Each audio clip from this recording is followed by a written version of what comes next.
Hello नमस्कार, welcome to inculcate learning. So JKPSC की classes जो हैं हम कर रहे हैं 10+2 लेक्चरर पोस्ट के लिए और एजुकेशन की क्लासेस हैं जी। ठीक है सेकंड क्लास है ये हमारी। फर्स्ट क्लास में हमने बेसिक्स ऑफ फिलोसफी को डिस्कस किया था। देन आज हम बात करेंगे study of thinkers of education, जिसमें हमें रविंद्रनाथ टैगोर जो है वो आज कवर करने हैं। ओके, देखो अगर इनके बारे में आज की जो क्लास होने वाली है ना, वो आपको ऐसे एक होलसम सी और मतलब मुझे पढ़ने में खुद मजा आया, इनके बारे में इतनी सारी चीजें जानने में मजा आया। बिकॉज मैंने पहले भी करवा रखे हैं रविंद्रनाथ टैगोर, बट उस टाइम पे शायद वो होता है ना कि एग्जाम पॉइंट ऑफ व्यू से, आज भी एग्जाम पॉइंट ऑफ व्यू से होगा, लेकिन आज वाली क्लास आपको थोड़ी सी ऐसी लगेगी कि मैं आपको उसकी उनकी स्टोरी बताऊंगी, उनके बारे में बताऊंगी। तो जब आप उनके बारे में जानेंगे ना, ऑटोमेटिकली आपको उनकी फिलोसफी समझ आ जाएगी। ठीक है, इट्स लाइक अगर आप मेरे बारे में या मेरी लाइफ के बारे में जानते हो कि अच्छा कैसे परिवार में बड़े हुए, क्या चीजें हुई, ठीक है, कैसे वो बड़े हुए, क्या उनकी पढ़ाई रही, या जो है क्या क्या उन्होंने किया लाइफ में। सो वो सारी चीजें जब हम देखेंगे तो हमें ऑटोमेटिकली समझ आ जाएगा। अगर कोई भी रैंडम क्वेश्चन भी आया कॉन्सेप्चुअल लेवल पे, तो हमें आइडिया हो जाएगा कि अच्छा टैगोर के लाइफ में ये चीजें थी, ये उन्होंने किया था, तो इन आई थिंक ये वाला आंसर सही होगा। सो वो ऑटोमेटिकली आपको समझ आ जाएगा। ठीक है, सो आपको कुछ रटना नहीं पड़ेगा, इसलिए मजे से स्टोरी सुनो, इनकी समझने की कोशिश करो, आपको इनकी फिलोसफी ऑटोमेटिकली समझ आ जाएगी कि ये एजुकेशन को लेके क्या सोचते हैं। Okay, this is presented by me Raveena. Videos informative लगे तो इनकलकेट लर्निंग को लाइक शेयर सब्सक्राइब जो है वो कर दीजिएगा। और अगर समझ आए आज की क्लास, मजा आए पढ़ने में, तो मुझे कमेंट करके जरूर बताइएगा। बिकॉज मैंने बहुत कोशिश की है कि मैं इसको इस तरीके से अरेंज कर पाऊं क्लास को कि आपको मजा भी आए और आपका टॉपिक भी कवर हो जाए। ओके, सो रविंद्रनाथ टैगोर के बारे में एक बार ब्रीफ में थोड़ा थोड़ा, जो इनकी लाइफ में बहुत मोटे मोटे इवेंट्स हुए हैं जो हमें पता होने चाहिए, उनके बारे में बात करते हैं। तो सबसे पहले तो 1861 में जो है इनका जन्म हुआ। ये बात याद रखनी इसलिए जरूरी है क्योंकि कई बार क्या होता है, जो आपके सिलेबस में थिंकर्स मेंशन होते हैं, उनमें से ये क्या करते हैं, सबको देके और फिर बोलेंगे कि बर्थ के हिसाब से या वैसे भी कभी एग्जिस्ट करते थे, उसके हिसाब से क्रोनोलॉजी बताओ।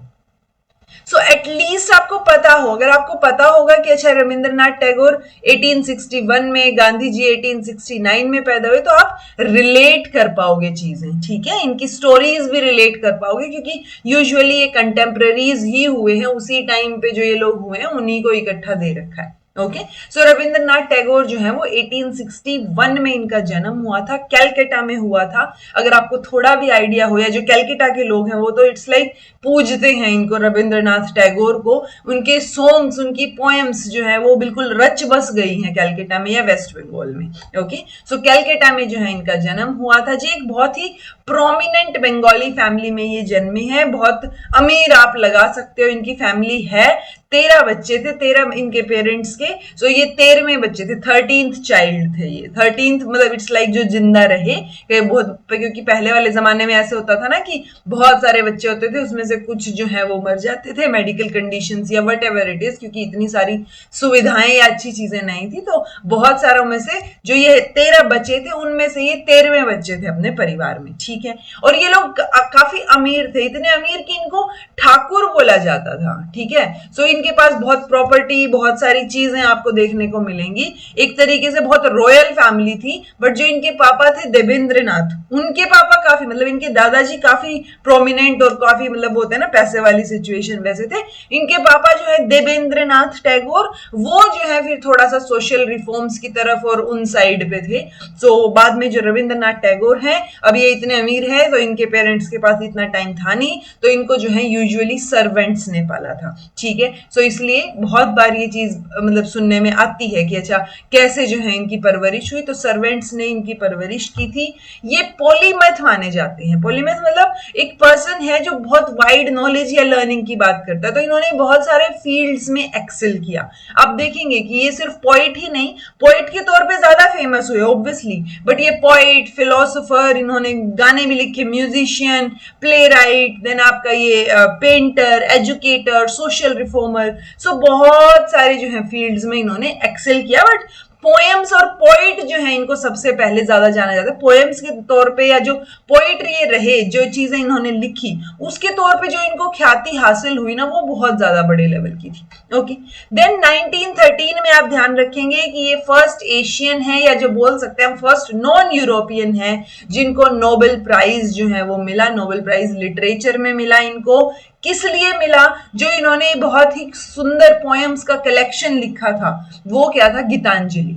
तो और गीतांजलि जो है वो इंग्लिश में जो वर्जन था उसमें इंग्लिश ट्रांसलेशन में इनको क्या मिला था? नोबेल प्राइज मिला था। तो नोबेल कमेटी ने बिकॉज ऑफ इनकी जो profoundly sensitive fresh beautiful words, तो ये बहुत अच्छा लिखने का तरीका है, इसके लिए इनको जो है नोबेल प्राइज मिला था। इनकी जो यूनिवर्सिटी थी विश्व भारती यूनिवर्सिटी, उनकी वेबसाइट पे भी आपको ये स्टेटमेंट एज इट इज मिल जाएगी कि क्यों मिला था। क्यों? तो वो होता है ना कि वेबसाइट पे बहुत अच्छे से संजो के रखी गई हैं इनकी चीजें। सो वहां से मैंने ये चीज उठाई कि because of his profoundly sensitive fresh and beautiful verse by which consummate skill with consummate skill he has made his poetic thought expressed in his own English word, a part of the literature of West। तो बहुत ही सुंदर तरीके से उन्होंने जो English version में poem लिखी थी गीतांजलि, उसके लिए इनको नोबेल प्राइज मिला था।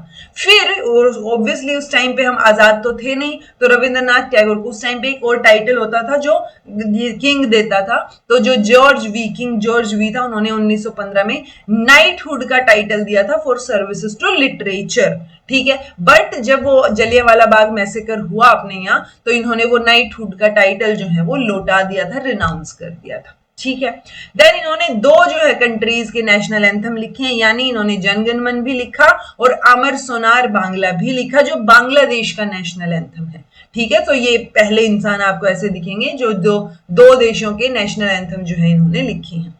इनका जो लिटरेरी काम है, poem, short stories, plays, novel, वो बहुत फेमस है। उनमें से कुछ एक नोटेबल वर्क जो कई बार पूछा गया है, तो आपको एटलीस्ट इतना ध्यान हो कि अच्छा ठीक है, ये वाली चीजें रविंद्रनाथ टैगोर से रिलेटेड हैं। The home and the world, the universal man. तो ये जो दो है ये बहुत बार नेट के पेपर में पूछी गई हैं, बहुत बार कई जगह पे सेट वगैरह में पूछी गई हैं, तो आपको ये एटलीस्ट पता हो। आज की क्लास की ना, मतलब इनफैक्ट आप लोगों की जो जेकेपीएससी की क्लासेस है, मैं बहुत सोच समझ के आपके एग्जाम प्लस आपकी जो है नॉलेज पॉइंट ऑफ व्यू से बना रही हूँ, ताकि कम से कम स्लाइड्स में आपको ज्यादा से ज्यादा इंफॉर्मेशन मिल पाए, ताकि कोई बच्चा बाद में पीडीएफ ले या किसी टॉपिक का प्रिंट निकलवाने का सोचे तो कम पोर्शन में ही उनका काम चल जाए। ठीक है, सो बहुत अच्छे से एक एक लाइन बहुत सोच समझ के डाली गई है आपकी स्लाइड्स में। ठीक है जी, इसीलिए मैं एक एक लाइन आपको समझा रही हूं, बता रही हूं। फिर ऑब्वियसली मैंने बोला कि इनका काफी फेमस है ये गाने आने, तो ये एकला चलो रे जो इनका सॉन्ग है वो बहुत फेमस है। आपको मतलब इट्स लाइक हर एक बंगाली के घर में ये सुन जाएगा। ओके, सो ये दो चार चीजें हैं जो आपको मेन चीजें हैं। उसके बाद देखेंगे कि ये ऑब्वियसली सोशल रिफॉर्मर रहे हैं। ये किस तरीके के आइडियाज को प्रमोट करते हैं? ये यूनिटी, हार्मनी, टॉलरेंस, सहिष्णुता, इस तरीके के आइडियाज को प्रमोट करते हैं। और ये ऑब्वियसली ब्रिटिश रूल जो चल रहा था, कॉलोनियल रूल, उसको जो है क्रिटिसाइज करते थे। और ये काम कर रहे थे किस साइड पे? इंडिपेंडेंस की तरफ भी, वहां पे भी इनका योगदान रहा है। अब ये क्या नाम है, रविंद्रनाथ टैगोर की बात आए और आप शांति निकेतन को ना जानते हो तो ये बहुत बड़ी नाइंसाफी हो जाएगी। ठीक है, शांति निकेतन, श्री निकेतन और शिक्षा शास्त्र, ये तीन चीजें आपको पता होनी चाहिए। इनको हम डिटेल में भी पढ़ेंगे ये क्या है। ये इनकी जो फिलोसफिकल आइडियोलॉजी है, एजुकेशनल आइडियोलॉजी है, वो बहुत अच्छे तरीके से रिफ्लेक्ट करती हैं ये तीनों चीजें। ओके, मेजरली इनकी जो फिलोसफी है वो आपको ह्यूमनिज्म, यानी क्योंकि देखो इनको गीतांजलि के लिए पुरस्कार भी मिला था, तो ये चाह रहे थे कि ग्लोबल लेवल पे जो है इंडिया की एजुकेशन रिकॉग्नाइज हो। ठीक है, हम ग्लोबल लेवल पे काम करें, तो हम विश्व लेवल पे काम करें बेसिकली, और भाईचारे के साथ करें। तो ह्यूमनिज्म, ह्यूमैनिटी को भी ऊपर रखते हैं, स्पिरिचुअलिटी को भी, और नेचर और ह्यूमैनिटी के बीच में कनेक्शन भी देखते हैं और उस पर फोकस भी करते हैं। ओके, सो ये चीजें आपको अभी मैं जब आप इनकी स्टोरी देखोगे, शांति निकेतन के बारे में पढ़ोगे, तो ऑटोमेटिकली आपको आइडिया हो जाएगा कि ठीक है, हाँ ये स्पिरिचुअलिटी पे, नेचर पे कितना फोकस करते हैं। ओके, जो टैगोर की राइटिंग है was marked by it's lyrical and philosophical qualities. उन्होंने बहुत सारी थीम्स के ऊपर जो है चीजें लिखी, एक्सप्लोर किया, लव, नेचर, स्पिरिचुअलिटी।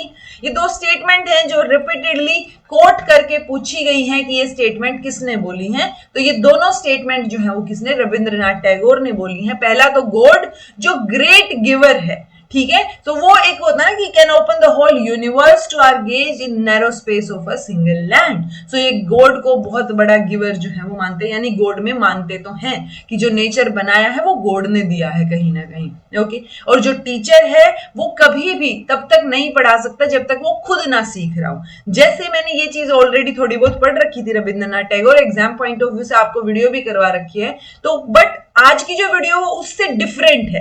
यूजुअली मैं टॉपिक रिपीट नहीं करती ना, मैं बोलती हूँ मैंने करवा रखा है कर लो, बट ये डिफरेंट है, बहुत अपडेटेड वे में है और एक डिफरेंट तरीके से मैं पढ़ाने की इसको कोशिश कर रही हूँ। सो इन्होंने भी यही बोला कि एक मतलब मैंने सीखा ना कुछ, जो मैं आपको बोलती हूँ कि हमेशा सीखना बहुत जरूरी है, टीचर भी एक लर्नर ही होता है, कभी कभार गलतियां हो जाती हैं, ह्यूमन है, सो आप कमेंट करके बताया करो। तो ये सारी चीजें हम बात करते हैं, वही चीज इन्होंने बोली कि teacher can never truly teach unless he is still learning himself, यानी एक लैंप जो है वो दूसरे लैंप को तब तक नहीं जला सकता जब तक वो खुद ना जल रहा हो। सो टीचर जो है वो अपनी जो बर्निंग फ्लेम है उसी में बच्चे को जलाएगा ना, यानी कि आपको जो नॉलेज है, आप जो सीख रहे हैं लगातार, वही आप बच्चे को सिखा पाएंगे ना। सो टीचर जो है वो तब तक नहीं पढ़ा पाएगा जब तक वो खुद ना सीख रहा हो। ये बात किसने बोली, रविंद्रनाथ टैगोर ने बोली। 1941 में जो है एक बहुत बड़ी लेगेसी लिटरेचर की, एजुकेशन की और बहुत इम्पैक्ट जो है इंडियन और वर्ल्ड कल्चर पे इन्होंने छोड़ा, और 1941 में जो है इनकी डेथ हो जाती है जी, ठीक है। अब उसके बाद एक और इम्पॉर्टेंट चीज जो पूछी जाती है अक्सर, जो हमारा नेशनल करिकुलम फ्रेमवर्क है, जो आपके सिलेबस में जो हम पढ़ेंगे, तो जो नेशनल करिकुलम फ्रेमवर्क 2005 है वो कहां से शुरू होता है, तो वो एक कोटेशन से शुरू होता है, और वो कोटेशन कहां से उठाई गई है, सिविलाइजेशन एंड प्रोग्रेस नाम के ऐसे से उठाई गई है, और वो ऐसे रविंद्रनाथ टैगोर ने लिखा है। कई बार पूछा जाता है कि सिविलाइजेशन एंड प्रोग्रेस किसने लिखा है, जो कि जो ऐसे है वो, या पूछ लिया जाता है कौन से जो कोटेशन से शुरू हुआ है वो किसके द्वारा लिखी गई लाइन्स है, तो वो रविंद्रनाथ टैगोर के द्वारा लिखी हुई लाइन्स है, ठीक है जी। ये एक ब्रीफ जो है नॉलेज थी इनके बारे में। अब ऑब्वियस सी बात है, हमें शांति निकेतन पढ़ना पड़ेगा, हमें श्री निकेतन पढ़ना पड़ेगा और हमें शिक्षा शास्त्र पढ़ना पड़ेगा। शांति निकेतन से शुरू करते हैं। जैसे मैंने आपको बोला था, इनकी फैमिली काफी रिच थी, बहुत पैसे वाले लोग थे, ठाकुर थे ये लोग, बाद में टैगोर के नाम से ज्यादा फेमस हो गए। तो जो ठाकुर है ये, इनके पास बहुत सारी जमीन है, रियल एस्टेट का भी काम है जितना मैंने इंफॉर्मेशन पढ़ी इनके बारे में। सो बहुत बड़ा एरिया ऑब्वियसली इनके अंडर है, ठीक है, बहुत सारी जमीन है इनकी। सो ये जो वेस्ट बंगाल में कोलकाता से काफी दूर 50 किलोमीटर होगा, वहां पे एक एरिया है जिसको पहले भूबंदगा इस नाम से जाना जाता था। अब जो इनके पिताजी हैं देवेंद्रनाथ टैगोर, वो बहुत मतलब इट्स लाइक वहां पे बहुत नेचर और बहुत पीसफुल एनवायरनमेंट था उस एरिया में, तो इन्होंने यानी वहां पे मेडिटेशन के लिए और एक तरीके से शांति मिले, ऐसे वाला एनवायरनमेंट था वहां पे कि आपको नेचर देख के ही उससे प्यार हो जाए, ऐसे वाला, ठीक है। सो वो एनवायरनमेंट जो था ना, वो इतना प्यारा एनवायरनमेंट था कि इन्होंने उसका नाम जो है एरिया का, इसको चेंज करके, क्योंकि उन्हीं का एरिया था, तो उसको चेंज करके शांति निकेतन रख दिया, ठीक है। तो ये जो शांति निकेतन इन्होंने रखा, तब से 1863 से ये देखो, क्योंकि अबोर्ड ऑफ पीस यानी शांति निकेतन की एक ऐसी जगह जहां पे आपको बहुत पीस महसूस होगा, शांति महसूस होगी, तो शांति निकेतन नाम रख दिया जी 1863 में, और तब से यही नाम चला आ रहा है, ठीक है। अब रविंद्रनाथ टैगोर जो है वो 1861 में पैदा होते हैं, और 1901 में वो क्या करते हैं, एक एक्सपेरिमेंटल स्कूल वहां पे खोलते हैं जिसको ब्रह्मचार्य आश्रम बोला जाता है। आश्रम यूजुअली इसलिए बोल देते हैं ना कि बहुत नेचर के करीब है, पेड़ पौधे हैं, बहुत अच्छा माहौल है, वैसे। सो ब्रह्मचार्य आश्रम जो है इसको बोला गया नाम।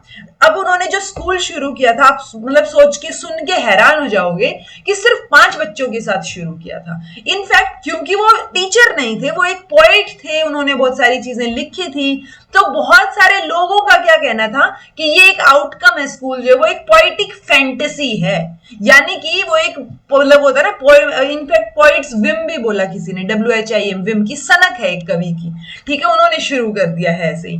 तो 5 बच्चे ही शुरू में इनके एनरोल हुए जब इन्होंने शुरू में ओपन किया स्कूल, बट ऑब्वियसली अब 5 बच्चे, जैसे मैं आपको बोलती हूँ कई बार कि मुझे पता है कि अभी मैंने शुरू की हैं क्लासेस तो बहुत ज्यादा बच्चे देखेंगे, लेकिन बाद में कम होते जाएंगे बच्चे, क्योंकि रेगुलर कंटिन्यूटी में कोई नहीं रख पाता चीजें डिसिप्लिन वे में। सो वैसे ही इन्होंने भी क्या किया, बीइंग अ टीचर, इन्होंने उन 5 बच्चों को भी वैसे ही पढ़ाया जैसे इन्होंने पढ़ाना था, बहुत अच्छे से, ठीक है। और वो स्कूल भी इसलिए इन्होंने खोला क्योंकि इनकी खुद की स्कूल की बहुत अनहैप्पी मेमोरीज थी कि इन्होंने बीच में ही ड्रॉप आउट भी कर दिया था, ठीक है, बाद में इनको बाहर पढ़ने के लिए भेज दिया था। सो ये एजुकेशन को बिल्कुल फुल होलिस्टिक तरीके से पढ़ाना चाह रहे थे क्योंकि इनकी जो खुद की अनहैप्पी मेमोरीज थी, ये अपनी मेमोरीज में स्कूल को कैसे डिफाइन करते हैं, एक हॉस्पिटल और जेल की तरह डिफाइन करते हैं।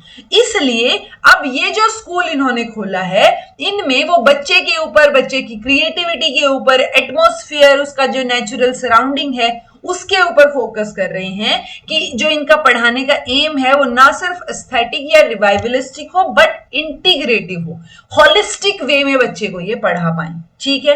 तो बहुत सारे लोगों ने पोएटिक फैंटेसीज को बोल दिया, something outrageously new being the product of daring experience. कुछ एक ने बोला कि बहुत डेयरिंग एक्सपीरियंस, मतलब एक तरीके से कुछ नया ही करने की कोशिश कर रही हैं। नेवरदलेस अब ये जो 5 बच्चों को इन्होंने पढ़ाया था, पढ़ाना शुरू किया था, ऑब्वियसली फ्री में एजुकेशन दे रहे थे ये, और इनको बहुत सारे लोग, वो होता है ना कि आप जैसे हो आप चलोगे तो वैसे आप जैसे लोग जो है वो जुड़ते चले जाएंगे, ठीक है। तो बहुत सारे सेल्फलेस वर्कर्स जो है वो इनके साथ जुड़े डेफिनेटली, और बहुत डेमोक्रेटिक तरीके से वर्कर्स की बात मानते हुए उन्हीं चीजों की तरफ वो होता ना एंटायरली डेमोक्रेटिक वे में आगे बढ़ते हुए एजुकेशन इन्होंने बहुत फ्री में प्रोवाइड की और बहुत अच्छे से स्कूल को मैनेज किया, ठीक है। इनके करिकुलम में English, Bengali, Sanskrit, arithmetic, history, geography, science, ये चीजें देखने को मिलेंगी। प्लस वहीं पे बच्चे रह रहे हैं तो एक तरीके से रेजिडेंशियल स्कूल है, और वहां पे हाउस कीपिंग, गार्डनिंग, मतलब कुकिंग को छोड़ के सब कुछ जो है वो बच्चे खुद कर रहे थे वहां। सो उनको नेचर के करीब रह के बहुत सारी चीजें कर करके देखने को मिल रहा था। सो इजंट इट साउंडेबल कि आप जो है ये आपको पता ही है कॉन्सेप्ट, ये तो लर्निंग बाय डूइंग का कॉन्सेप्ट है, राइट। सो जो लर्निंग बाय डूइंग की बात हम आज करते हैं, आप देखो 1901 में उन्होंने ये चीज शुरू कर दी थी, ठीक है, यानी 1901 में शुरू किया और 1941 में इनकी डेथ हुई। सो जो इनकी जिंदगी के लास्ट 40 इयर्स थे वो इन्होंने वहां पे एक स्कूल मास्टर की तरह जो है वो बिता दिए, बिल्कुल कंटेनमेंट, संतोष में, ठीक है। जबकि जब इन्होंने स्कूल शुरू किया उससे पहले ये, मतलब वो था ना इमेंस, बहुत बहुत फेमस थे ये उस टाइम पे, ठीक है। इतनी प्रसिद्धि शायद किसी ने देखी होगी, उतनी प्रसिद्ध ये जो है उस टाइम पे थे, ठीक है जी। सो ये ऑल्दो पोइट के रूप में थे बट थे।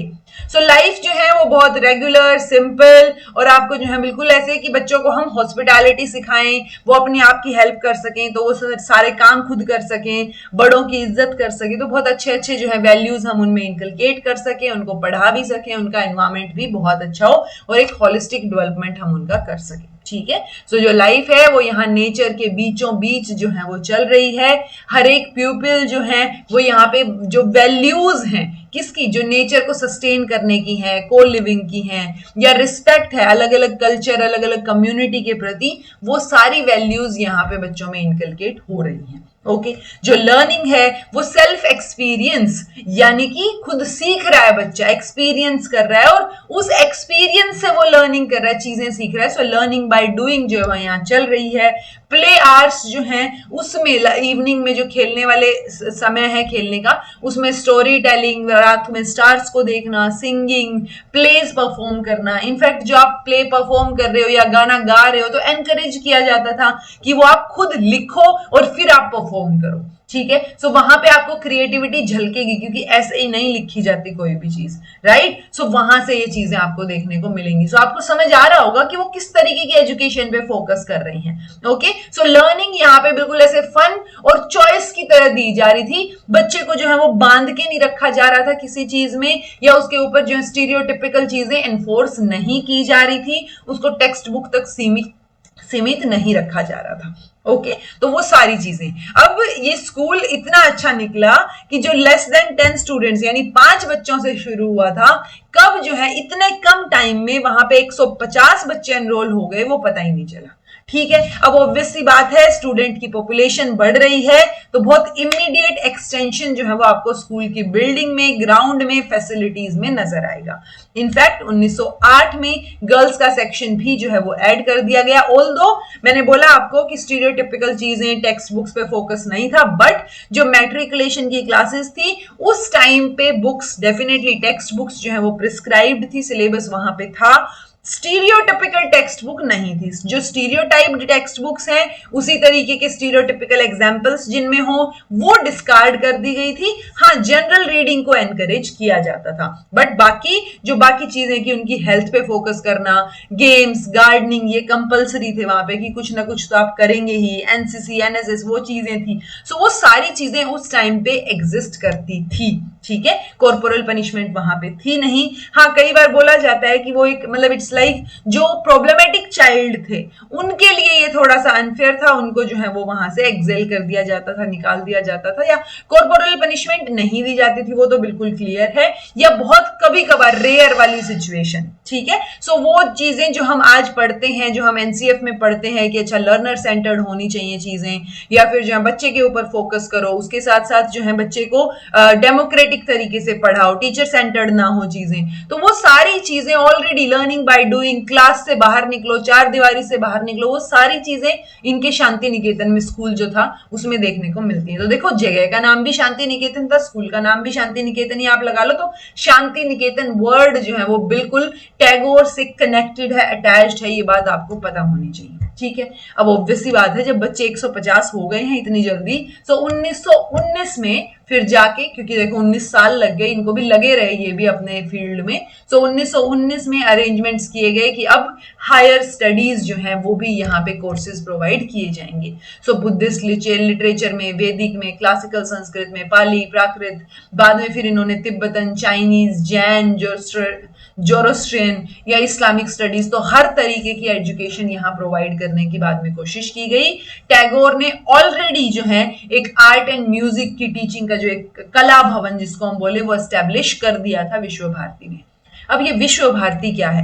अभी तक तो शांति निकेतन था ना, 1901 में एक एक्सपेरिमेंट के तौर पे एक स्कूल खोला गया था, बट अब बात आती है विश्व भारती की, क्योंकि अब हमने सोच लिया कि अब हमें हायर एजुकेशन के कोर्सेज भी प्रोवाइड करने हैं, क्योंकि आप सोचो ना, क्योंकि किसी ने स्कूल शुरू किया है तो वो किसी न किसी दिन तो बढ़ाने की सोचेगा ना, तो वैसा सा ही है। बट इनका फोकस जो है वो किस पे था कि लर्निंग जो है वो सिर्फ ईस्ट में ही नहीं बल्कि वेस्ट में भी, यानी ईस्ट और वेस्ट का मिलन जो है यहाँ पे हो, एक जो कल्चर्स हैं वो सब बच्चों को पता चले, इंटरनेशनल यूनिवर्सिटी की तरह जो है वो इसको ट्रीट किया जाए। सो 1921 में ये वर्ड जो है Vishva Bharati on the seat of Shanti Niketan, वहीं पे ही जो है इसको शुरू किया जाता है कि ईस्ट और वेस्ट का कल्चर जो है वो एक ही जगह पे आपको मिले, उस पर्पस के साथ। तो इनका मोटो क्या था? यात्रा विश्वम और भावतिकेंद्रनदम, ठीक है।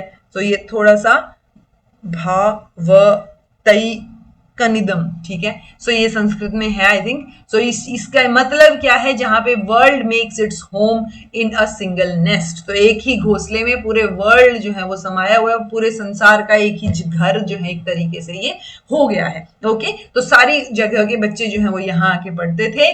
देन विश्व भारती को जो अपना क्या बोलते हैं, आजादी के बाद 1951 में इसको जो है एक्ट ऑफ पार्लियामेंट के तहत इंस्टीट्यूट ऑफ नेशनल इंपॉर्टेंस और सेंट्रल यूनिवर्सिटी इसको डिक्लेयर कर दिया गया। ओके, अब ये सेंट्रल यूनिवर्सिटी, इसके बारे में एक दो चीजें आपको पता हो, बहुत बेसिक हैं। जो प्रेसिडेंट ऑफ इंडिया हैं वो परिदर्शक है यानी विजिटर हैं इस यूनिवर्सिटी के। जो गवर्नर हैं वेस्ट बंगाल के वो प्रधान हैं यानी रेक्टर हैं।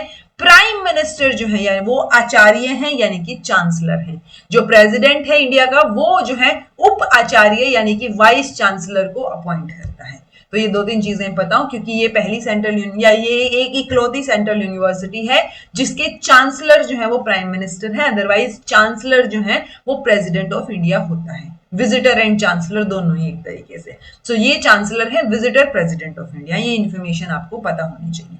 देन है विश्व भारती, तो एक एज अ मतलब होता है ना, आपको पूरा होलसम चीज दिखेंगी, एक रिलेशनशिप दिखेगा यहाँ पे ईस्ट और वेस्ट का, तो वो रिलेशनशिप एस्टेब्लिश करने के एम के साथ ही विश्व भारती जो है वो इसको नाम दिया गया था, ठीक है। जो कि इंटर रेशियल यूनिटी, एमिटी और आपका जो intercultural understanding, then highest mission of present age यानी कि यूनिफिकेशन ऑफ मैनकाइंड या यूनिवर्सल मैन, उस तरीके की चीजें आपको आपको यहाँ दिखेंगी। तो आपको ये नहीं लग रहा कि ये वननेस की बात कर रहे हैं, सब लोग एक ही हैं, होल की बात कर रहे हैं। सो वो चीज आपको यहाँ इनकी फिलोसफी में भी नजर आ रही है। ओके, बाकी इंदिरा गांधी, सत्यजीत रे, अमर्त्य सेन, ये बहुत ही यहाँ मतलब होता है ना, बहुत और भी बहुत सारे हैं। तो इनमें से कुछ है कि अब इनकी यहाँ की शांति निकेतन के और विश्व भारती के इलिस्ट्रियस स्टूडेंट्स जो हैं वो हैं उनमें से। ओके, तो जो विश्व भारती है वो एक यूनिक इंस्टीट्यूशन आपको नजर आएगा, जो आपको इंडियन ट्रेडिशन को ब्लेंड करता हुआ नजर आएगा विद ग्लोबल एजुकेशनल आइडियल्स, यानी ग्लोबल लेवल पे भी फिर हम एक तरीके से कंपीट कर पाएंगे, चीजें सीख पाएंगे। एम्फेसाइज करता है होलिस्टिक लर्निंग पे, ओपन एयर एजुकेशन पे, क्रिएटिविटी पे और डीप कनेक्शन विद नेचर। सो क्या मैं इनकी फिलोसफी को नेचुरलिस्टिक बोल दूं? ये वर्ड लिखने की जरूरत है मुझे? नहीं होनी चाहिए ना, आपको समझ आना चाहिए ऑटोमेटिकली कि जब नेचर के इतने करीब चीजें जो है उन्होंने शुरू की हैं। सो नेचुरलिस्टिक फिलोसफी में ये बिलीव करते हैं, ये फोकस करते हैं arts, music, literature, rural development. आपको देखने को मिलेगा कि हर एक घर में वेस्ट बंगाल में कोई ना कोई म्यूजिक, कोई ना कोई इंस्ट्रूमेंट, कुछ ना कुछ जो है वो क्रिएटिव फील्ड में आपको बंदा जो है वो नजर आएगा, हर कोई, जितना मैंने जो है ऑब्जर्व किया है। ओके, सो विश्व भारती जो है वो एक remains a hub of cultural exchange, intellectual pursuit, जो कि टैगोर के विजन को बहुत अच्छे से रिफ्लेक्ट करता है। उनका जो विजन है यूनिवर्सल हार्मनी का और नॉलेज का, नॉलेज को शेयर करने का। ओके, अब ये जो स्कूल था, ऑब्वियस सी बात है जब विश्व भारती बन रहा है तो बहुत सारी चीजें इसमें चेंजेस आपको नजर आएंगे। ये आपको रटने की जरूरत नहीं है क्योंकि इसमें से कभी क्वेश्चन आया नहीं है, बट आपको थोड़ा आइडिया हो कि इनकी जो विश्व भारती यूनिवर्सिटी उसमें किस हद तक चीजें जो हैं। ओके, तो ये स्कूल में बहुत सारे एक्सपेरिमेंटल चेंजेस आपको नजर आएंगे। फाइनली दो पार्ट्स में एमर्ज हुआ, विद्या भवन और शिक्षा भवन। विद्या भवन में आपको मेनली रिसर्च वर्क और स्टडीज पे फोकस मिलेगा, डिफरेंट डिफरेंट कल्चर से रिलेटेड। और शिक्षा भवन में आपको अप टू ग्रेजुएशन लेवल जो है वो एजुकेशन इंपार्ट करते हुए नजर आएगा, शिक्षा भवन। ओके, म्यूजिक और आर्ट्स के सेक्शंस को भी बाद में सेपरेट कर दिया गया 1934 में। म्यूजिक सेक्शन को संगीत भवन बोल दिया और आर्ट सेक्शन को कला भवन बोल दिया। जो पुरानी वाली बिल्डिंग थी उसको कला भवन, नया भवन शुरू करके उसको संगीत भवन बोल दिया। ओके, बाद में लेटर 30s में इन्होंने जो ये आपके दो मोर डिपार्टमेंट शुरू किए, एक चीना भवन चाइनीज लैंग्वेज के लिए और एक है हिंदी भवन, हिंदी स्टडीज के लिए। ओके, रविंद्रनाथ टैगोर की चूंकि डेथ हो गई थी 1941 में, तो उसके बाद रविंद्र भवन भी यहाँ पे शुरू किया है 1942 में, एक रिसर्च अकेडमी और मेमोरियल म्यूजियम की तरह। ओके, 1948 में और डिपार्टमेंट्स विनय भवन करके शुरू हुआ, जहां पे बेसिक एजुकेशन ट्रेनिंग स्कीम जो है उसके तहत इसको शुरू किया गया। 1951 में हमें पता ही है कि इंडिपेंडेंस के 4 साल बाद विश्व भारती को सेंट्रल यूनिवर्सिटी और इंस्टीट्यूट ऑफ नेशनल इंपॉर्टेंस जो है वो शुरू नेशनल इंपॉर्टेंस का दर्जा दे दिया गया और इसको एक यूनिटरी टीचिंग और रेजिडेंशियल यूनिवर्सिटी की तरह ट्रीट किया गया। ठीक है जी, सो ये हो गया विश्व भारती। अब विश्व भारती की बात हो और श्री निकेतन की बात ना हो, क्योंकि कई बार क्या होता है हमें ऊपरी तौर पे चीजें पता होती है, तो शांति निकेतन तो आप सबको पता है बट श्री निकेतन शायद ना पता हो। तो श्री निकेतन क्या है, वो भी इन्होंने एक इंस्टीट्यूट ऑफ रूरल कंस्ट्रक्शन के तौर पे शुरू किया। ये यूनिवर्सिटी जहां पे थी शांति निकेतन, उससे अराउंड 3 किलोमीटर दूर सुरुल में। ओके, तो आप बोल सकते हो कि बिल्कुल पास में ही है, बट ये एक तरीके से सेकंड कैंपस आप इस यूनिवर्सिटी का बोल सकते हो कि 1923 में जो है ये साइट एक तरीके से दूसरा कैंपस इस यूनिवर्सिटी का शुरू, बहुत पास था बट दूसरा कैंपस आप बोल सकते हो। ठीक है, सो ये जो है इंस्टीट्यूट ऑफ रूरल कंस्ट्रक्शन। अब आप देखिए कि कैसे ये रूरल चीजों पे, रूरल एजुकेशन पे, लोगों की समस्याओं के ऊपर जो है वो फोकस करेंगे इसमें, क्योंकि इसका मेन ऑब्जेक्टिव क्या था, विलेजर्स को हेल्प करना। क्योंकि इनका मानना था कि जो एजुकेशन हम गेन कर रहे हैं वो कहां हेल्प करेगी, कैसे जो है वो बाकी लोगों के प्रॉब्लम्स को सोल्व करेगी, राइट। क्योंकि अगर हम अगर थ्योरेटिकल चीजें पढ़ रहे हैं या मान लो रिसर्च भी कर रहे हैं और वो लोगों के काम ही नहीं आ रही है, तो उसका क्या फायदा, राइट। सो ये विलेजर्स को हेल्प करने, उनकी जो प्रॉब्लम्स हैं उसको सोल्व करने के लिए ये शुरू किया था। टैगोर का जो वर्ड था श्री मतलब प्रोस्पेरिटी, तो श्री निकेतन में श्री का मतलब प्रोस्पेरिटी था। टैगोर बिलीव करते करते थे कि जो यूनिवर्सिटी है उसका मेन काम ये भी होना चाहिए कि वो रूरल कंडीशन से रिलेटेड या जो वहां की प्रैक्टिसेस हैं उससे रिलेटेड इंफॉर्मेशन, एक्यूरेट नॉलेज जो है वो गैदर करे और उसके बेसिस पे उनकी लाइफ में जो इश्यूज चल रहे हैं, जो जनरल एग्रीकल्चरल इकोनॉमिक या सोशल इश्यूज हैं, उन लाइफ सिचुएशंस को समझने की कोशिश करे और उनको उनके सॉल्यूशंस प्रोवाइड करने की कोशिश करे। ठीक है, तो जो रिसर्च ग्रुप या जो स्टूडेंट्स हैं वो इस तरीके से रिसर्च करें कि वो जेन्युइनली उनकी प्रॉब्लम्स को सॉल्व करने में हेल्प करें। ओके, तो जो नेम श्री निकेतन है वो टैगोर की एक तरीके से जो उम्मीदें हैं एक ऐसा सेंटर क्रिएट करने की जहां पे जो रूरल डेवलपमेंट है उससे रिलेटेड नॉलेज प्रोवाइड की जाए, ग्रास रूट लेवल पे रिसर्च हो, सो वो ताकि लोगों का जो है वो भला हो सके, वो प्रोस्पेरस बन सके, सो उस चीज के ऊपर फोकस इन्होंने किया। सो रूरल कम्युनिटीज को और बेटर करने के लिए रूरल एजुकेशन पे इन्होंने फोकस किया। वो हमें श्री निकेतन में नजर आता है जो कि एक इंस्टीट्यूट ऑफ रूरल रिकंस्ट्रक्शन है कि हमें रूरल एरिया को रिकंस्ट्रक्ट करना है, बिकॉज ये बहुत अच्छे से समझते थे कि रूरल एरिया में जो बच्चा बैठा है और जो अर्बन एरिया में बैठा है उनकी नीड्स अलग अलग हैं, उनका थॉट प्रोसेस अलग है, तो किस तरीके से हमें उनको अलग अलग तरीके से पढ़ाना है वो इनको पता था। आज हम बात करते हैं ना इंडिविजुअलाइज्ड इंस्ट्रक्शन की, इन्होंने तो रूरल और अर्बन में तो ऑलरेडी बताई दी थी वो चीजें। ओके, तो जो श्री निकेतन था वो दो मेन ऑब्जेक्टिव के साथ शुरू किया गया था। पहला तो कि हमें उनकी इकोनॉमिक और सोशल नीड्स जो है कल्टीवेटर्स की उनको समझना है। दूसरा, हमें साइंटिफिक नॉलेज जो है वो एक्सटेंड करनी है किन एरियाज में, health, education, cultural practices, animal husbandry, craft, इन एरियाज में। तो मेजरली चार जो है डिपार्टमेंट्स आपको श्री निकेतन में एक्टिविटीज के लिए नजर आएंगे। एक है एग्रीकल्चर जो एनिमल हस्बेंड्री को इंक्लूड कर रहा है, दूसरा है इंडस्ट्री, देन है आपका विलेज वेलफेयर और एजुकेशन। सो ये जो यूनिफाइड प्रोग्राम है इंस्टीट्यूट ऑफ रूरल कंस्ट्रक्शन का, इसको पाली संगठन विभाग भी बोला जाता है। ठीक है जी। देन एक है शिक्षा शास्त्र। तो 1921 में यूनिवर्सिटी बनी, 1924 में शांति निकेतन में इन्होंने एक जो है सिर्फ रूरल बच्चों के लिए एक स्कूल शुरू किया था अलग से, हाई स्कूल। ओके, और उस स्कूल को फिर 1927 में श्री निकेतन में शिफ्ट कर दिया गया, यानी 3 किलोमीटर दूर। ठीक है, सो ये जो स्कूल था ये क्या कर रहा था, ये केटर कर रहा था जो विलेज में बच्चे हैं जो डिप्राइव्ड है अपॉर्चुनिटीज से, कि उनको एजुकेशन की या फैसिलिटीज नहीं मिल रही है, पॉवर्टी की जो है वजह से या वट एवर इट इज, सो उनकी वजह से जो उनको एजुकेशन नहीं मिल पा रही, उन बच्चों के लिए, डिप्राइव्ड बच्चों के लिए या डिप्राइव्ड ऑफ जो अपॉर्चुनिटीज, तो रूरल बच्चों के लिए जो है वो ये स्कूल उन्होंने शुरू किया था, क्योंकि उनका मानना था कि India lives in her village. So आप जो है ऐसा नहीं हो सकता कि सिर्फ अर्बन एरियाज को जो है मतलब उनको बहुत बेटर करते रहे और रूरल एरियाज को नेग्लेक्ट कर दें। सो आप इंडिया को ग्रो नहीं कर रहे हैं। इंडिया जो है मोस्टली इंडिया जो है आपका गांवों में रहता है और वहां से उनको अपलिफ्ट करना, रूरल एजुकेशन प्रोवाइड करना वो बहुत जरूरी है। सो रूरल पीपल की अपलिफ्टमेंट के लिए उनको एजुकेशन देना, उनको सेल्फ रिलायंट बनाना, सेल्फ रिलायंट अब ये इकोनॉमिक टर्म्स में भी बोल रहे हैं एक तरीके से। ओके, सो एक इकोनॉमिक अपलिफ्टमेंट भी जरूरी है, ऐसा इन्होंने बोला था। ओके, सो टैगोर बहुत कॉन्शियस थे कि उनको नीड्स में जो मैंने आपको बताया था ना, रूरल और अर्बन पीपल की जो नीड्स थी, इमेजिनरी उनकी चीजें थी, उन सब में डिफरेंस पता था और इन्होंने अलग अलग करिकुलम जो है वो दोनों तरीकों के बच्चों के लिए बनाया था। ओके, तो ये है जी शिक्षा शास्त्र। शिक्षा शास्त्र एक रेजिडेंशियल स्कूल था अप टू 1975, बट अब जो है ये नॉन रेजिडेंशियल है, बट डे स्कॉलर की तरह ये स्कूल है। तो शिक्षा शास्त्र जो है एक नेचुरल आउटकम निकल के आता है उनका जो एजुकेशनल एक्सपेरिमेंट था इतने सालों का, वहां से, और जो उनका रूरल कंस्ट्रक्शन था, इंस्टीट्यूट ऑफ रूरल कंस्ट्रक्शन, तो ये सारी चीजों का एक्सपीरियंस ही है जो कि वो गांव के बच्चों पे भी ऑलराउंड एजुकेशन पे फोकस कर रहे हैं, उनको ट्रेनिंग दे रहे हैं, उनकी क्रिएटिविटी को बढ़ावा दे रहे हैं। सो आपको यहां से समझ आ गई होगी उनकी एजुकेशन से रिलेटेड जो फिलोसफी।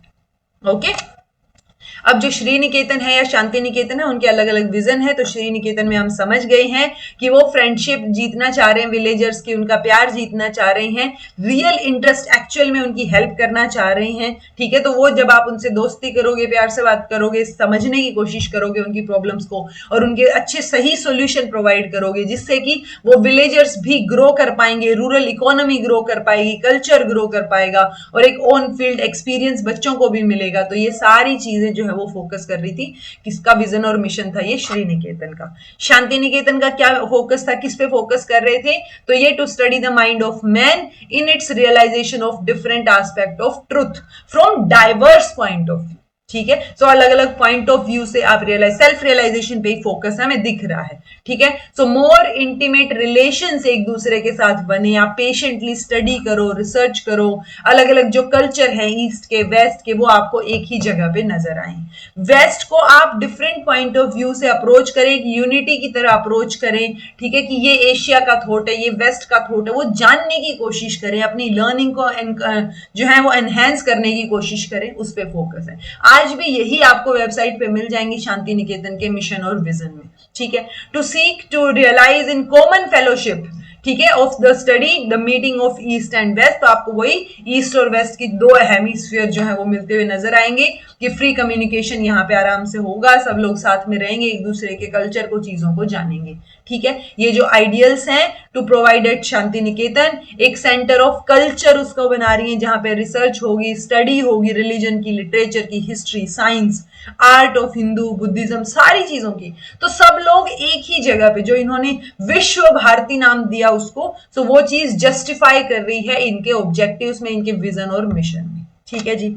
देन क्या मैं बोल सकती हूँ कि नेचुरलिस्टिक है इनकी फिलोसफी? बिल्कुल बोल सकती हूँ। ठीक है, क्योंकि ये किस पे फोकस कर रहे हैं? ये अभी देखो जो चीजें हमने पढ़ी है ना, जो मैं बोल रही हूँ बार बार, ऑलराउंड डेवलपमेंट है, वो आपको अच्छे अच्छे वर्ड्स में पिरो के नजर आ जाएगी कि एस्थेटिक डेवलपमेंट ऑफ सेंसेस पे हम फोकस कर रहे हैं, क्योंकि ये बोल रहे हैं कि इंटेलेक्चुअल डेवलपमेंट के साथ साथ सेंसेस का डेवलपमेंट भी उतना ही जरूरी है। ठीक है, इन्होंने music, literature, art, dance, drama, इनको जो है बहुत तवज्जो दी है, बहुत प्रोमिनेंट माना है डेली लाइफ स्कूल्स में। देन आपका जो है all round development of personality पे ये फोकस कर रहे हैं, नेचुरलिस्टिक और एस्थेटिक वैल्यूज पे फोकस कर रहे हैं। ये इनका कहना है कि जो बड़ी से बड़ी प्रॉब्लम है ना, वो भी एजुकेशन के थ्रू सोल्व की जा सकती है। सो जो वाइडेस्ट रोड है leading to the solution of all our problems, वो क्या है? एजुकेशन है। ठीक है, एजुकेशन के साथ साथ universal man, realisation of universal man की इन्होंने बात की, इकोनॉमिक अपलिफ्टमेंट की भी ये बात करते हैं। सो ये सारी वही चीजें जो हमें इनकी फिलोसफी में, इनके शांति निकेतन में, श्री निकेतन में, शिक्षा शास्त्र में समझ आ गई हैं। ओके, सो ये हर तरीके के डेवलपमेंट पे फोकस कर रहे हैं, इंटेलेक्चुअल पे, फिजिकल पे, सोशल, मोरल, इकोनॉमिक, स्पिरिचुअल, हर तरीके के डेवलपमेंट पे फोकस कर रहे हैं। इन्होंने ये भी बोला कि हमारी जो यूनिवर्सिटी है वो सिर्फ इंस्ट्रक्ट ना करे बल्कि जिए, ना सिर्फ वो सोचे बल्कि प्रोड्यूस करे। सो वो लिव और प्रोड्यूस वाली जो है चीज पे फोकस किया है। इनफैक्ट ये बोला कि highest education is that, is आएगा ये, is that which does not merely give us information but जो हमें हार्मनी सिखाए, सब लोगों को साथ में रहना सिखाए, चीजें साथ में करना सिखाए, प्रॉब्लम्स को सोल्व करना सिखाए, कैसे प्रॉब्लम सोल्व करनी है। तो उस तरीके की एजुकेशन और सोसाइटी की ये बात करते हैं। So overall AIIMS of education निकल के आते हैं। ये इंटरप्रिटेशन है एक तरीके से, इनकी बहुत सारी जो वर्क है, इनका लिखा हुआ जो लिटरेचर है, इनका शांति निकेतन है, श्री निकेतन है, वहां पे जो चीजें हमने देखी उसके बेसिस पे हम बोल सकते हैं कि अच्छा सेल्फ रियलाइजेशन पे फोकस है, intellectual development, physical development, humanity के लिए प्यार, देन आपका जो है एस्टेब्लिशमेंट, क्योंकि इन्होंने बोला ना कि गॉड ही गिवर है, ग्रेट गिवर है, तो यानी गॉड ने ही सारी चीजें बनाई, जो लोगों में डिफरेंट क्वालिटीज है, पोटेंशियल है, वो गॉड का दिया हुआ ही है। सो वो चीजें इननेट और इनबोर्न है। हमें ह्यूमन बीइंग और गॉड में जो एक परमानेंट और स्ट्रॉन्ग रिलेशन है उसको डेडिकेट करना है। इट्स लाइक वो उसको स्पिरिचुअलिज्म और सैक्रेडनेस की तरफ ले जाके एक हार्मोनियस रिलेशनशिप जो है मैन, नेचर और गॉड में क्रिएट करने की कोशिश है। सो नेचुरलिज्म से रिलेटेड चीजें आपको नजर आएंगी। ऑल्दो नेचुरलिज्म में एग्जैक्टली हम गॉड को नहीं मानते, नेचर को मानते हैं सब कुछ, बट यहाँ पे इन्होंने गॉड को भी तवज्जो दी है। ओके, मदर टंग जो है मीडियम ऑफ इंस्ट्रक्शन, वो ही अपना मीडियम ऑफ इंस्ट्रक्शन क्या रहेगी? मदर टंग रहेगी, क्योंकि मदर टंग में बच्चा बेटर तरीके से सीख पाएगा। ओके, आइडियल एजुकेशन की बात इन्होंने की। अब आप सोचेंगे कि आप नेचुरलिस्टिक फिलोसफी बोल रहे हो, आइडियल एजुकेशन बोल रहे हो, बट इनकी आइडियल एजुकेशन का मतलब क्या था वो समझना जरूरी है। ये ideal atmosphere, ideal institution, ideal teacher, ideal methods की बात करते हैं। वो आइडियल का मतलब क्या है? वो ये है कि एनवायरमेंट बहुत अच्छा हो। फॉर्मल मेथड की बात नहीं कर रहे हैं ये आइडियल का मतलब। ओके, ये बात कर रहे हैं कि बहुत अच्छा एनवायरमेंट प्रोवाइड किया जाए और उस एनवायरमेंट में नेचर भी इंक्लूडेड हो, जो बच्चे की मेंटल हेल्थ, ओवरऑल ग्रोथ पे फोकस करे, रादर देन चार दीवारी के अंदर उसको सिर्फ पढ़ा दे। ओके, यही चीज तो हम आज बात कर रहे हैं, ये तो उन्होंने 1901 के बाद ही कर दी थी, राइट। और टीचर क्या होगा, तो आइडियल एजुकेशन सिर्फ आइडियल टीचर प्रोवाइड कर पाएगा, लेकिन आइडियल टीचर वो है जो खुद भी सीखे, क्योंकि इनका मानना है कि बच्चे टीचर के एटीट्यूड को जल्दी पकड़ेंगे, जल्दी सीखेंगे, रादर देन जो वो नॉलेज दे रहा है। सो एटीट्यूड भी तो वैसा ही होना चाहिए ना, कथनी और करनी में फर्क ना हो, जो टीचर समझा रहा है, चीजें कर रहा है, जो उसके खुद के व्यवहार में नजर आ रही है वही चीज वो सिखा रहा है, तो वो व्यवहार से, बिहेवियर से, एटीट्यूड से जल्दी सीखेंगे। सो बच्चे मतलब ऐसा नहीं होना चाहिए, क्योंकि टीचर को बहुत इंपॉर्टेंट रोल जो है ये बता रहे हैं टीचर का, क्योंकि बहुत सारे जो साल हैं बच्चों के, वो ग्रेटर पार्ट है, स्कूल बहुत इंपॉर्टेंट होता है, वो वेस्ट हो जाते हैं कई बार टीचर्स की वजह से, क्योंकि वो एक डेड स्पेसिमेन की तरह अपने सब्जेक्ट्स को ट्रीट करते हैं और बस सारी इंफॉर्मेशन झोंक के चले जाते हैं। तो ये उस तरीके की बात नहीं करते हैं जी। इंडिपेंडेंट क्रिएटिव फैकल्टीज, वो सारी चीजें जो हैं, मतलब ओवरऑल बात ये कर रहे हैं कि क्रिएटिविटी डेवलप करें, बच्चों की जो है क्यूरियोसिटी को ना मारें, और वो आइडियल एजुकेशन जो है वो प्रोवाइड करनी है।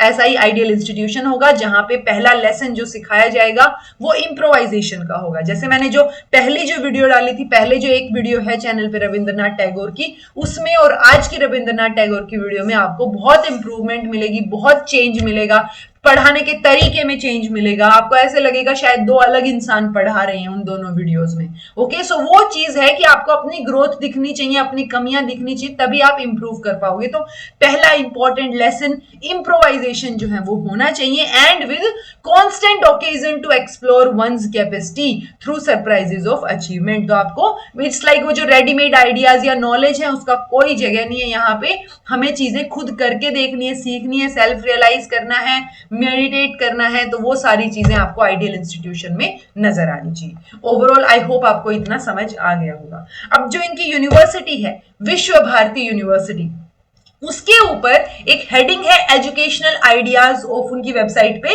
Educational ideas of Rabindranath Tagore. अब ये मैं अपनी तसल्ली के लिए आपको पढ़ा रही हूँ, बिकॉज मुझे ये पूरा पैराग्राफ जो एक पेज उन्होंने दे रखा था वो पढ़ के इतना मजा आया, एक क्लैरिटी मिली कि यार बहुत अच्छी बात बोल रखी है इन लोगों ने।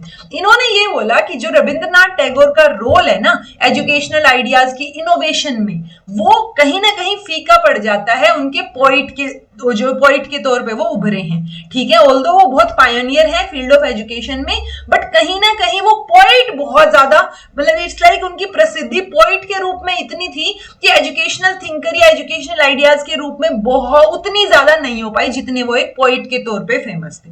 ओके, देन लास्ट 40 ईयर्स अपने एक स्कूल मास्टर की हैसियत में रूरल सराउंडिंग्स में बिताना, जबकि आप इतने फेमस हो चुके हो कि इतनी प्रसिद्धि इंडिया में किसी ने देखी नहीं है उस टाइम पे इतनी ज्यादा। सो उस टाइम पे आप जो है बिल्कुल ऐसे हम्बल बैकग्राउंड में 40 साल अपनी जिंदगी के एक टीचर की तरह, एक स्कूल मास्टर की तरह बिता रहे हो, और वो प्रिंसिपल्स जो हम आज बात करते हैं वो आपने ऑलरेडी प्रैक्टिस भी कर लिए हैं, ठीक है, एक एक्सपेरिमेंटल स्कूल के तौर पे। ये बहुत बड़ी बात थी उस टाइम पे। जिस चीजों की बात हम आज करते हैं, हम बोलते हैं कि बच्चे का जो होम का एनवायरमेंट है, हम सोशलाइजेशन की बात करते हैं कि पहले फैमिली पे डिपेंड करेगा बच्चा, वहां की चीजों से सीखेगा, देन स्कूल बहुत इंपॉर्टेंट है एज कंपैरिजन टू कॉलेज। आपका होम और स्कूल ज्यादा इंपॉर्टेंट है क्योंकि वो शुरुआती ईयर है बच्चे की, वो तो उन्होंने पहले ही बोल दिया था। हम बोल रहे हैं आज की टीचिंग जो है वो ज्यादा इजीली और नेचर के द्वारा कम्युनिकेट होनी चाहिए, और बेटर तब सीख पाएगा जब हम बच्चे की मदर टंग में सिखाएंगे रादर देन किसी एलियन मीडियम। तो वो चीज तो इन्होंने पहले ही कर दी थी। हम बोल रहे हैं कि लर्निंग जो है वो एक्टिविटी के थ्रू ज्यादा रियल होती है, लर्निंग बाय डूइंग होना चाहिए, वो तो ये ऑलरेडी कर रहे थे। एक होलसम एजुकेशन होनी चाहिए जहां सेंसेस को, माइंड को, सबको बहुत अच्छे से ट्रेन किया जाए रादर देन क्रैमिंग या मेमोराइज करना चीजें, वो तो इन्होंने ऑलरेडी कर ली थी। कल्चर, और मतलब कल्चर पे भी फोकस हो रादर देन सिर्फ एकेडमिक नॉलेज, तो अपने कल्चर को भी आगे लेके चलना है। सो ये बातें जो हम आज जानते हैं ये तो उन्होंने 1901 में तब कर ली थी, वो भी जब 5 बच्चों के साथ इन्होंने स्कूल शुरू किया था, जब सब लोग बोल रहे थे कि ये तो एक पोइट की सनक है, ठीक है, जो आसपास वाले लोग बोल रहे थे, but still he proved himself. So वहां पे वो चीजें प्रूव होती हैं, वो सारी फिलोसफी हमें नजर आती है। स्कूल मास्टर को आज भी most neglected member of society जो है वो माना जाता है कि अरे क्या है, स्कूल मास्टर ही तो है, ठीक है, बट स्कूल मास्टर जो है आपके बच्चों का भविष्य तय कर रहे हैं, वो आपके बच्चों को एक गाइडेंस दे रहे हैं, आगे जाके आपका बच्चा क्या बनेगा वो उसी स्कूल मास्टर के ऊपर ऊपर डिपेंड करता है, ठीक है। सो इनके इनफैक्ट जो हिबर्ट लेक्चर्स इन्होंने प्रोवाइड किए थे, हिबर्ट लेक्चर्स क्या थे, एक एनुअल सीरीज हुआ करती थी, तो वो हिबर्ट लेक्चर में इन्होंने बहुत सारी चीजें बताई। वो हिबर्ट लेक्चर पब्लिश्ड भी हैं, और वो हिबर्ट एक व्यक्ति के नाम पे शुरू हुए थे, जैसे नोबेल प्राइज शुरू है ना, वैसे ही हिबर्ट लेक्चर्स प्रोवाइड किए जाते थे। तो 1930 में इन्होंने ये लेक्चर्स दिए थे। सो रिलीजन ऑफ मैन बीइंग, तो ये लेक्चर्स कंटिन्यूटी में यहाँ पे हिबर्ट लेक्चर्स में आपको पब्लिश्ड मिलेंगे, रविंद्रनाथ टैगोर के लेक्चर्स। तो वो तो सिर्फ लेक्चर्स थे जो वो लोग, मतलब इट्स लाइक वेस्ट वाले लोग इनसे लेक्चर प्रोवाइड करवा रहे थे कि कुछ पढ़ा जाओ, कुछ बता जाओ थोड़ा सा, जबकि वो स्कूल में तो इन्होंने सब कुछ, मतलब आप सोचो ना, एक लेक्चर देने के बजाय जहां इस इंसान ने 40 साल अपने डिवोट कर दिए, वो स्कूल में कितना कुछ सिखाया होगा, राइट। इनफैक्ट जो महात्मा गांधी की वारदा स्कीम हम पढ़ेंगे थोड़ी सी अगली क्लास में। सो वो वारदा मतलब जो बेसिक एजुकेशन की बात करते हैं, और उन्होंने जो बेसिक स्कूल शुरू किया था, जो पहले टीचर्स थे वो शांति निकेतन से ही बुलाए थे महात्मा गांधी ने। कितनी बढ़िया बात है, कितना अच्छे से कनेक्शन दिखाया गया है यहाँ पे, ठीक है। जो क्राफ्ट बेस्ड एजुकेशन की बात उन्होंने की थी वो तो बाद में आई थी, उससे पहले तो रविंद्रनाथ टैगोर 30 साल 40 साल काम कर चुके थे, राइट। इनफैक्ट जो रविंद्रनाथ टैगोर हैं वो उनके जो शांति निकेतन और श्री निकेतन है ना, वो सिर्फ उसको भी इंक्लूड किया जाए ना, बाकी चीजों को छोड़ दिया जाए, तो भी India's one of India's greatest nation builder उनको कहना मतलब कोई वो नहीं होगा, कम ही वर्ड्स हैं एक्चुअली उनके लिए, ठीक है। विद द ईयर्स रविंद्रनाथ ने जो है पूरा वर्ल्ड जीता, वर्ल्ड में मतलब इट्स लाइक उनके बारे में बात हो रही है, विश्व भारती की बात होती है, स्पेशल यूनिवर्सिटी है, ठीक है, where the world meets, whole world meets in a single nest. So वो चीज बहुत अच्छी है यहाँ पे कि संस्कृत में उन्होंने अपना जो ये मोटो है वो दिया, ठीक है।